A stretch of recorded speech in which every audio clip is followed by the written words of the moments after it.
আমাদের দেশে প্রায় সময় রোড অ্যাক্সিডেন্টে, আগুনে পুড়ে, পানিতে ডুবে, বিভিন্ন দুর্ঘটনায় হঠাৎ মৃত্যু যেটাকে বলে, কোনো প্রস্তুতি নেওয়ার সুযোগ পায় না মানুষ, হঠাৎ মৃত্যু এসে গেছে। এই আকস্মিক মৃত্যু হয় যে, এটা কি খারাপ নাকি ভালো? আপনাদের মত কি? আকস্মিক মৃত্যুটা কি ভালো না খারাপ? হঠাৎ মৃত্যু হয়ে গেল, হঠাৎ, ভালো না খারাপ? তাহলে আপনারা সবাই রোড অ্যাক্সিডেন্টে মরতে চান? ভালো বলতেছেন যে? আপনারা চান যে সবাই দেয়াল চাপা পড়ে, ভূমিকম্পে, আগুনে পুড়ে, পানিতে ডুবে মারা যেতে চান? তাহলে ভালো বলতেছেন যে? আচ্ছা এবার বলেন, আকস্মিক মৃত্যু ভালো না খারাপ? ফতোয়া যদি এত তাড়াতাড়ি ঘুরে যায় তাহলে হবে? ভাই, দরকার ছিল না জানা থাকলে বলা যে আমি এই বিষয়ে জানি না। কিন্তু আমরা বাঙালি, মানুষ যতজন ডাক্তার ততজন, মানুষ যতজন মুফতি ততজন। এদেশের সবাই মুফতি, সবাই ডাক্তার। জানুক আর না জানুক, বুঝুক আর না বুঝুক, একটা কিছু বলবে। আমি প্রশ্ন করেছি যে জানা আছে কিনা, জানা থাকলে কনফিডেন্টের সাথে বলবেন, আর জানা না থাকলে বলবেন না আমি জানি না। তাহলে এটাও একটা জিনিস শেখার, যে আমার না জানা জিনিস আমি মন গড়া কোনো মন্তব্য করব। নবী করিম সাল্লাল্লাহু আলাইহি ওয়াসাল্লাম আকস্মিক মৃত্যু সম্পর্কে তিনি বলেছেন, এটা মাউতুল ফাজআতি রাহাতুন লিল মুমিনি ওয়া আখযাতু আসাফিন লিল ফাজির।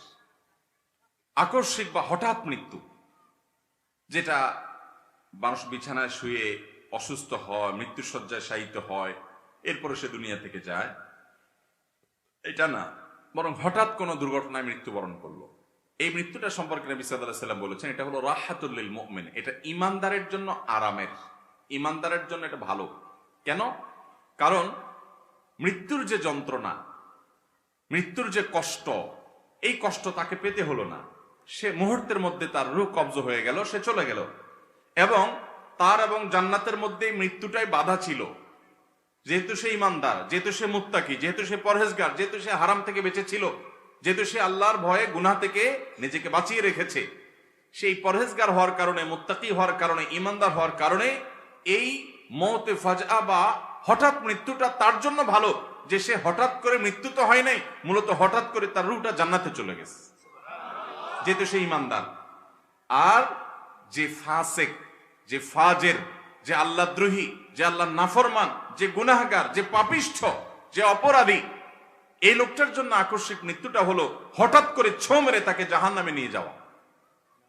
ব্যাপারটা হলো এরকম, কারণ হলো সে তার অপরাধের কারণে, জাহান্নামী কাজ করার কারণে জাহান্নামে যাওয়ার মতো কাজ সে করে, সেই ফয়সালা তার হওয়ার মতো পর্যায়ে সে ছিল। সে দুনিয়াতে একটু ভোগ করছিল, যা সেটুকু মুহূর্তের ভিতরে ছো মেরে নিয়ে যাওয়া হলো, এবং মৃত্যুর পর সে যেহেতু খারাপ মানুষ, জাহান্নাম তার ঠিকানা হওয়ার কারণে এই আকস্মিক মৃত্যুটা তার জন্য খারাপ, যেহেতু সে ছো মেরে তার রূহটা নিয়ে যাওয়া হলো, এবং তার ঠিকানা যেহেতু জাহান্নাম, সে জাহান্নামের কাছে চলে গেল, এই জন্য এটা তার জন্য খারাপ। অতএব আকস্মিক মৃত্যু ঈমানদারের জন্য খারাপ না। ভাইরা আমার, এই জন্য বুঝতে হবে যে আকস্মিক মৃত্যু অথবা বিছানায় শুয়ে শুয়ে কিংবা হাসপাতালে বেডে শুয়ে শুয়ে কিন্তু আস্তে আস্তে আপনার মৃত্যুর জন্য প্রস্তুতি নিয়ে মৃত্যুবরণ, এর কোনোটাই মূলত ভালো আর মন্দ না। এটা নির্ভর করে বান্দার অবস্থার উপরে। মানুষটা যদি ভালো হয়, মৃত্যু যেভাবেই হোক সেটা তার জন্য ভালো, আর যদি মানুষটা মন্দ হয়, মৃত্যু যেভাবেই হোক সেটা তার জন্য খারাপ। কথা কি বুঝাতে পারছি? তাহলে মৃত্যু কিভাবে হবে এটা আমাদের জন্য ইম্পর্টেন্ট না। আমাদের জন্য ইম্পর্টেন্ট হলো, গুরুত্বপূর্ণ হলো যে আমি কি করছি। আমি এই মুহূর্তে হঠাৎ মৃত্যু হোক আর আস্তে আস্তে মৃত্যু হোক, আমার এই মৃত্যুর পরে আল্লাহর কাছে কি পাওয়ার আশা আমার আছে, আমি কি আমল নিয়ে যাচ্ছি, এটা হলো ঈমানদারের দেখার বিষয়। কথা কি বুঝাতে পারছি? আকস্মিক মৃত্যু থেকে বাঁচার জন্য কোনো দোয়া আছে কিনা, সুনির্দিষ্ট করে একেবারে আকস্মিক মৃত্যু থেকে, হঠাৎ মৃত্যু থেকে বাঁচার জন্য দোয়া নবী সাল্লাল্লাহু আলাইহি ওয়াসাল্লাম শেখান নাই। তবে নবী করিম সাল্লাল্লাহু আলাইহি ওয়াসাল্লামের একটা দোয়া আছে, যে দোয়া আমরা পড়লে হঠাৎ কোনো নেয়ামত আমাদের থেকে দূর হয়ে যাওয়া, ছিনিয়ে যাওয়া, এটা থেকে আমরা বাঁচতে পারবো। যেমন দোয়াটা নবী সাল্লাল্লাহু আলাইহি ওয়াসাল্লাম পড়তেন, আল্লাহুম্মা ইন্নী আউযু বিকা মিন যাওয়ালি নি'মাতিকা।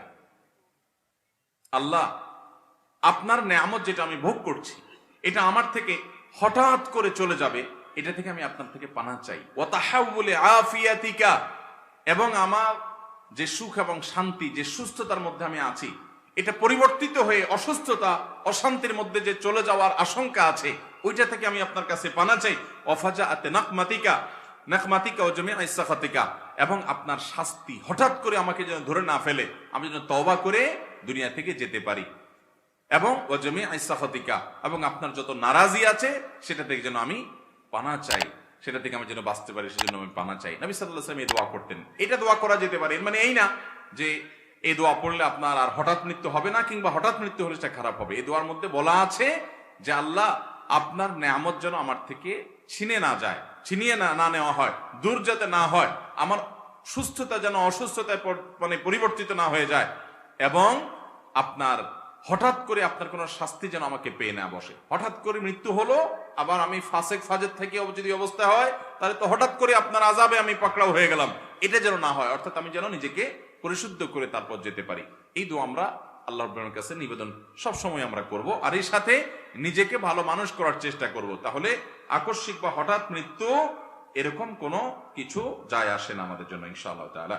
তাহলে আকস্মিক বা হঠাৎ মৃত্যু এটা খারাপ না। আমার দেশে দেখবেন অনেকে হঠাৎ মারা গেলে বলে লোকটা ভালো মানুষ ছিল না, রোড অ্যাক্সিডেন্টে মরলো কেন, আছে না নাই? আমাদের দেশে মানুষ অন্যের ব্যাপারে মন্তব্য করতে যত পোদ্দারি করি আমরা, নিজের ব্যাপারে আমাদের নিজের চরকায় তেল দেওয়ার খবর এতটা থাকে। অথচ ইমানদারের কাজ হলো নিজের চিন্তা বেশি করবে, কু আনফুসাকুম, এরপরে বলবো আহলিকুম নারা।